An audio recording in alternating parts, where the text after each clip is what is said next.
Hello and welcome to the Focusing Way podcast. I'm your host, David Battistella.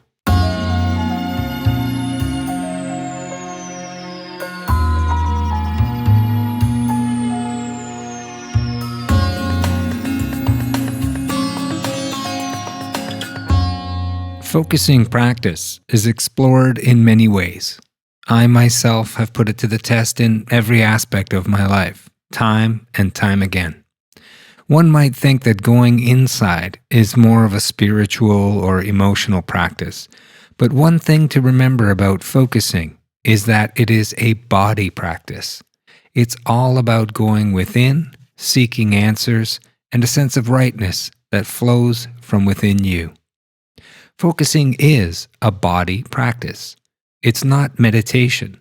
We are looking for places in our body where emotional stuckness presents itself. Once we tune in, we can discover the multitude of ways our body communicates through sensations, images, and feelings throughout the body. These places tend to present themselves from the area around the throat, and I invite you to check in on that right now. Or the heart space, or the stomach, or the whole center of us. Of course, things can present in the head as a headache, the neck as neck pain, back pain, cramps, muscle soreness. It's all part of how the body talks to us. But what do? How do we focus around physical pain, the kind we might experience after major injury or surgery? What role can focusing play in the moments before, during, and after an event like this in our lives? Early on in my focusing life, I had injured my calf muscle playing squash. At the time, I thought I had been hit in the back of the leg by the racket of my squash partner.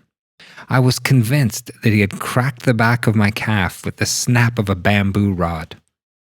That, my friends, was pain. A shooting pain I'd never really felt before that moment. Thankfully, the injury did not require surgery, but it did give me the opportunity to examine the pain that was there. I did not do this in an abstract way. I used focusing techniques to get inside that injury, to be with it, to talk with it in some way, and understand some important things. One memory is something around putting your best foot forward. Another is about pushing too hard. The important thing is that through this focusing, I gained a bodily understanding of what happened, and I could take this knowledge and focusing into the healing process. I learned something more about myself, about the before and after, and about a new way of self-healing that took into account the whole. Of course, I saw doctors, homeopaths, and other experts, but I included my focusing in this healing as well. Since that time, I've applied this focusing to various scenarios, from minor headaches to flus, colds, and dental visits. Some of you might remember recent podcasts with Barbara Dickinson. I learned that Barbara was going to be having hip replacement surgery. In our conversations, I shared some ways I had used focusing around physical pain. She also agreed that after the surgery, she would share the many different ways she used focusing before, during, and after her surgery. So please sit back and enjoy part 2 of my conversation with Barbara Dickinson.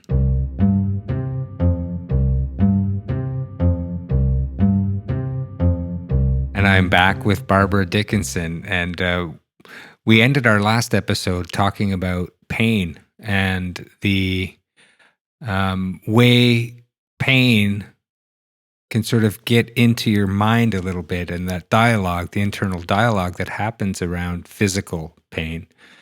And just to sort of pick it up where we left off, maybe you could just talk to me a little bit about whether when those pain moments came after surgery, were you able to just sit with the pain, to be with it?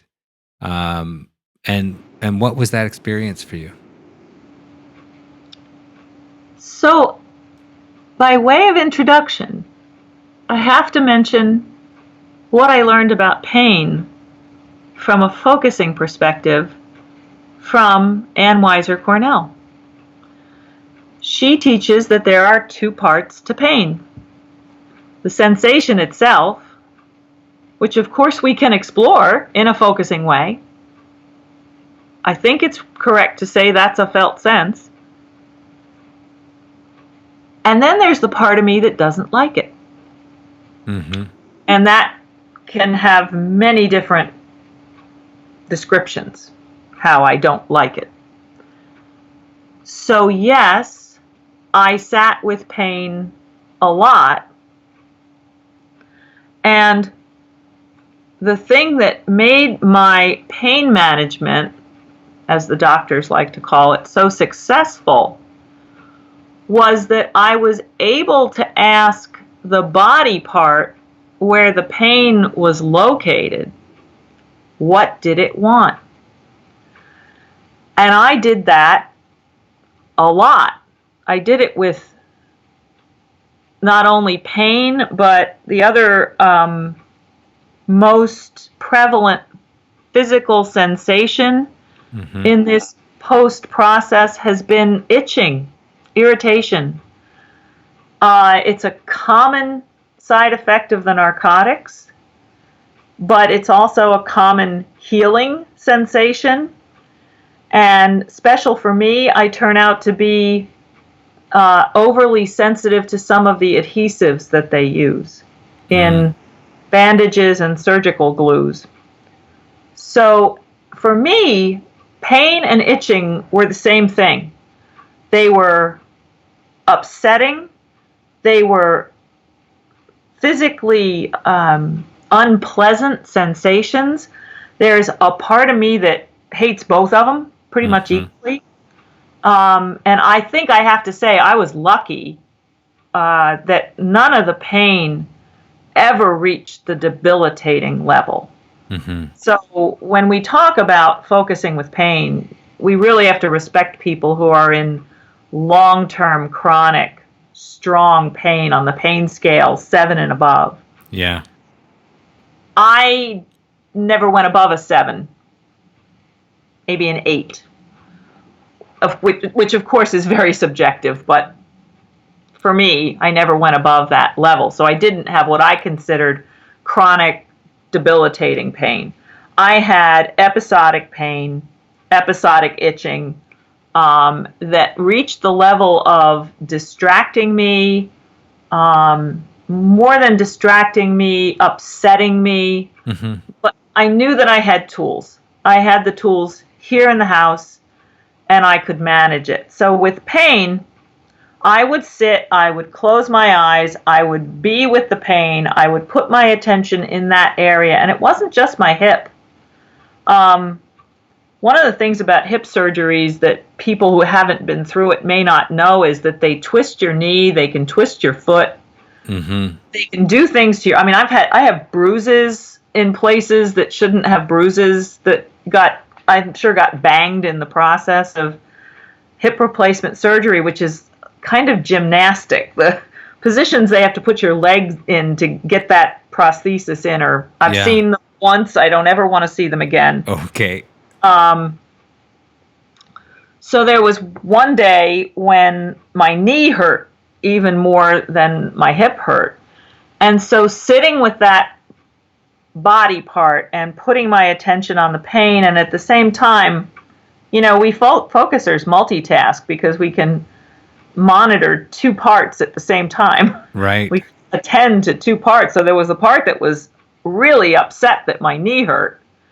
It kept saying, but you had your hip operated on. And I kept saying, yes, I know, but they did twist my knee, so that's why it hurts. And my tools were ice, heat, rest, change of position, medication, and I also had some milder topical things I could do, but I would sort of hold that inventory and I would ask the body part, what do you need? Yeah. And I got a lot of answers for ice. Get up, get the ice pack, sit back down, I'm good to go. When I went to sleep at night for about the first week, I would say, but I was very careful to monitor it. I took one narcotic pain medication at night. Mm-hmm. And I said to myself, it doesn't matter if I'm in pain.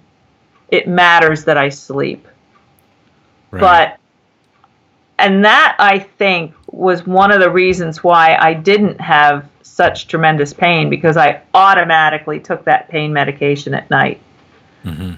Got a reasonable night's sleep. When my hip hurt, sometimes it hurt and itched at the same time, and that was tough. But the first time the itching started, it was the narcotics. And I knew I could take the medication called Benadryl. It's an allergy medication. It's compatible with everything else. And I took it carefully and regularly and got through that part. And when I say itch, I don't mean like just, oh, my arm itches, let me scratch it. This kind of itching, if you're not familiar with it, goes in deep. You can't do anything topical to relieve it. It's right. more than annoying. It can drive you into a real state of distraction and irritability. So you kind of have to do something about it. But there's one story I wanted to tell you that was such a focusing moment. They tell you when you have a hip replacement, be sure to wear loose, comfortable clothing. Mm-hmm. Makes sense, right? You want to be able to move around freely. And I was having trouble with my hip. It was giving me a lot of these signals, some pain, but more it was just healing itself and itching like crazy. So I sat there one day in kind of desperation. I've taken the Benadryl, but it's only taking the edge off. What do I do? And I said to my hip, what is it you need? Maybe not my best version of presents. I was kind of desperate. Right. And my hip said, get rid of the damn loose clothing and find something tight. And I went, what? It was almost like somebody was sitting there next to me talking to me. It was so clear. Mm-hmm. Well, it turned out over the next several days that part of my body needed to be bound up in something more like leggings or tights or something that kept everything contained than to have, because what the loose clothing was doing was rubbing against it. Almost like when somebody takes a feather and puts it under your nose and won't stop, and you're ready to just hit them away because they won't stop. Right. It was that kind of a sensation, and my body just told me, clear as day, go get those pants and wear them instead of the loose clothing. And I don't think I would have gotten to that without focusing, honestly. That was you sitting right beside your deep knowing and listening. That's funny. No, when you talk about things moving around and auxiliary effects and all of that, I had this similar experience because my healing has been, over the better part of this year. It's continuing, and what I found was, because of the place where my surgery was, which was in my sort of left jaw, very close to the place where 3 nerves branch out off, your facial nerves. Like there's 3 nerves that come off the jaw there. One goes to your chin, and one goes to your cheek, and one goes to behind your eye. And at different times in the first couple of months, I was getting sort of headaches. And I also thought I had vision problems. Like I felt like I couldn't see very well out of one of my eyes. So I went to have my eyes checked. I've had 20/20 vision forever. I've never worn glasses. And I went to have my eyes checked, and he, looked at my eyes and did the eye test and said, no, your eyes are in great shape. You've got no vision issues. And he says, could it be something else? I said, well, I don't know. I had this surgery like 2.5 months ago. And he goes, what surgery? And I said, I had a wisdom tooth taken out of my jaw, and I showed him. I had some X-rays and some stuff, and he's like, those are your three facial nerves. Like that is that that whatever After I'd explained the whole thing to him, he said, those three nerves need to readjust to the whole trauma they've been put through in that area, right? And then after that there was something lymphatic that I noticed, and then there's an emotional component. There's all kinds of components, and the key though is that it's a process, and as each one presents, it can create a new reason for panic, and instead of I just started replacing the word panic for process, and say, oh, okay, there's a new thing now that's here now. This is process. And I had been forewarned that the recovery time is long on the particular kind of surgery that I had. And so it's like, yeah, process. So whenever you're looking long term at anything, just remember that anytime you can replace panic with process, that takes you into the present moment, which is where we want to be for these kinds of things. I like that. I'm going to adopt that today. I refer to that as my, oh no, there's something else wrong part. Yeah. Yeah, because I've had a couple of things that I have felt in my body in other places. So I guess the best example I can give is my shoulders, which are, they're arthritic, they're not great. And I had to use a walker for the first week. And if you bear down on that walker too hard, you feel it in your shoulders. Mm-hmm. And I didn't want any more trouble with my shoulders. So I took any pain in another body part as kind of like a telegram of, hey, lady, pay attention to me now because there may be something you can do. And I adjusted. If I was in mid-walk, I stood up straighter. I lightened up my grip on the walker. Mm-hmm. I took those messages from those other parts of my body really seriously. Yeah. To say, there's something that's needed here. And even the same thing with a cane. And I will tell you that my happiest day was going out for a walk 2.5 weeks out from hip replacement surgery and walking a mile without a cane or a walker. Wow. And those are great focusing moments too, because you can be with those parts in you that are feeling good.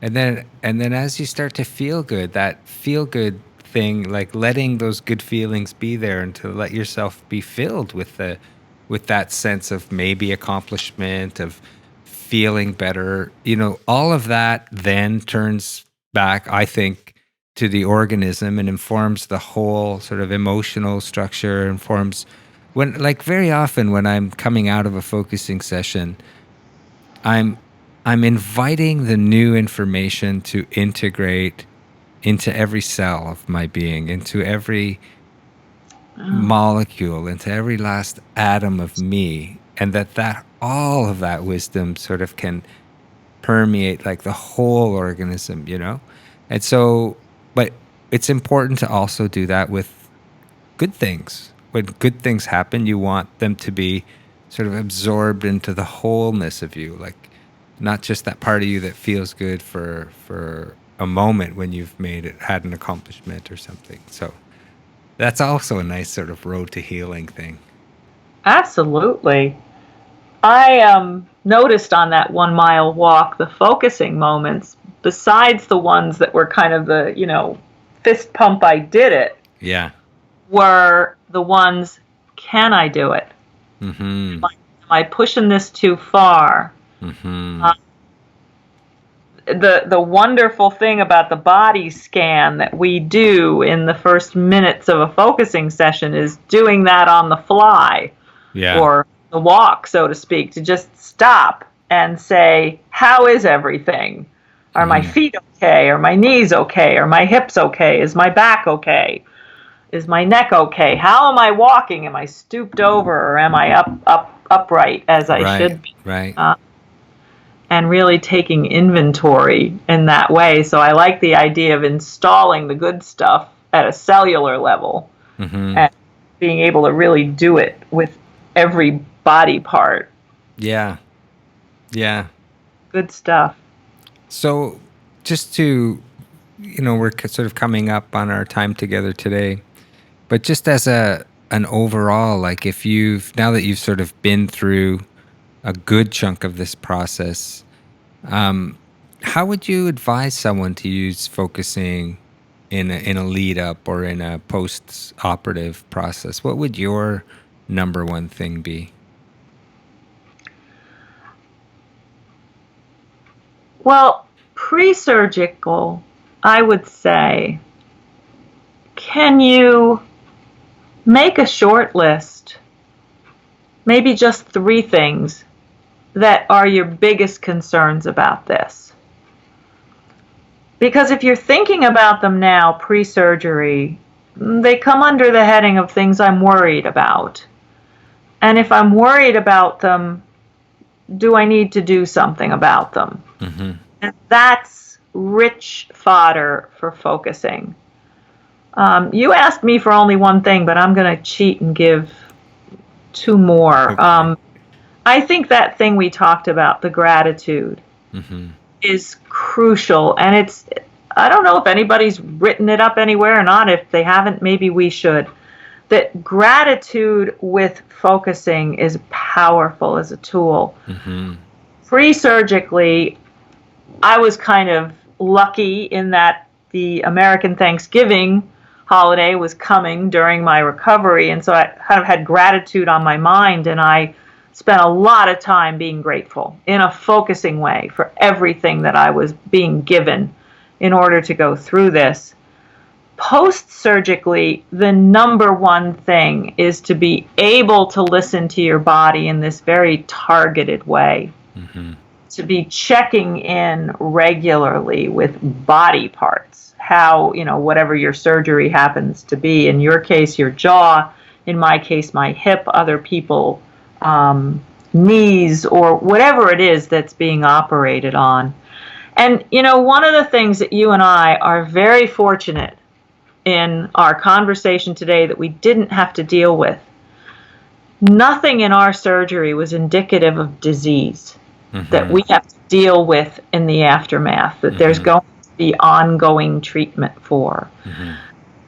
I want to say to those people, that's a whole more than what Absolutely. We talk about that deserves special attention, because there's the part that may not feel so hopeful as we have felt today, talking mm-hmm. about our processes. Mm-hmm. And those are the more than one thing I would say. Yeah.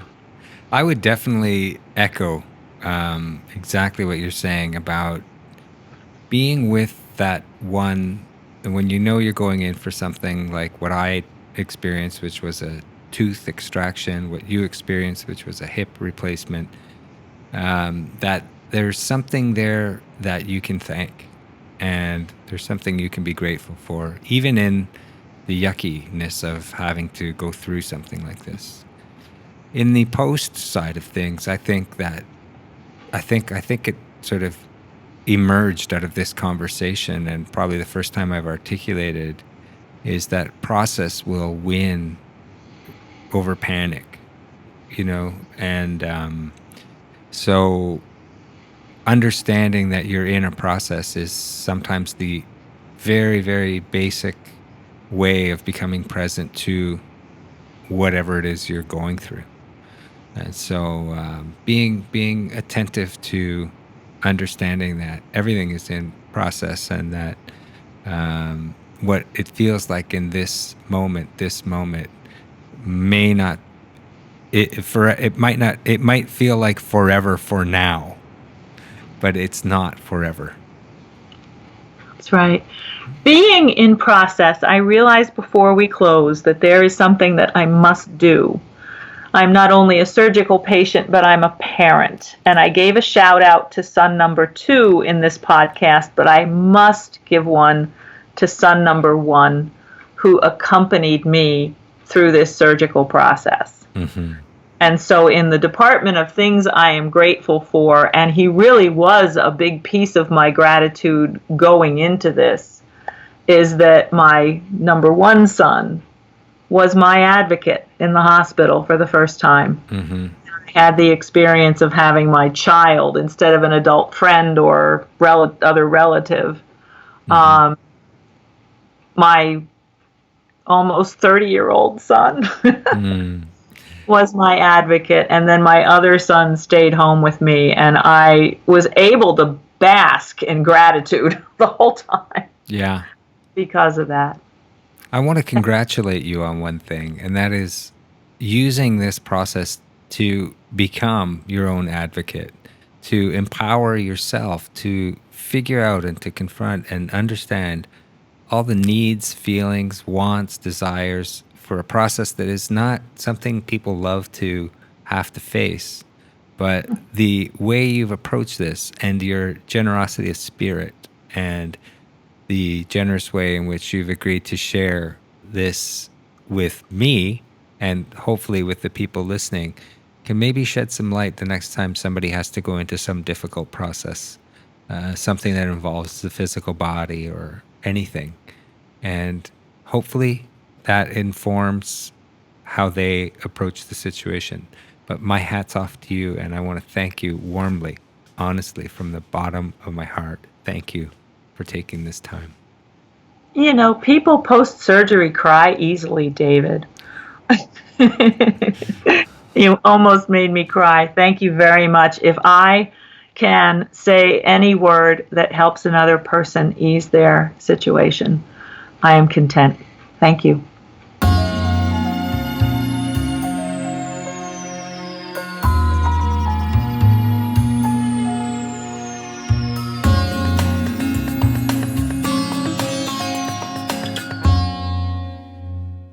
You've been listening to The Focusing Way podcast, available on iTunes and Stitcher. I'm your host, David Battistella. Please visit our website at thefocusingway.com.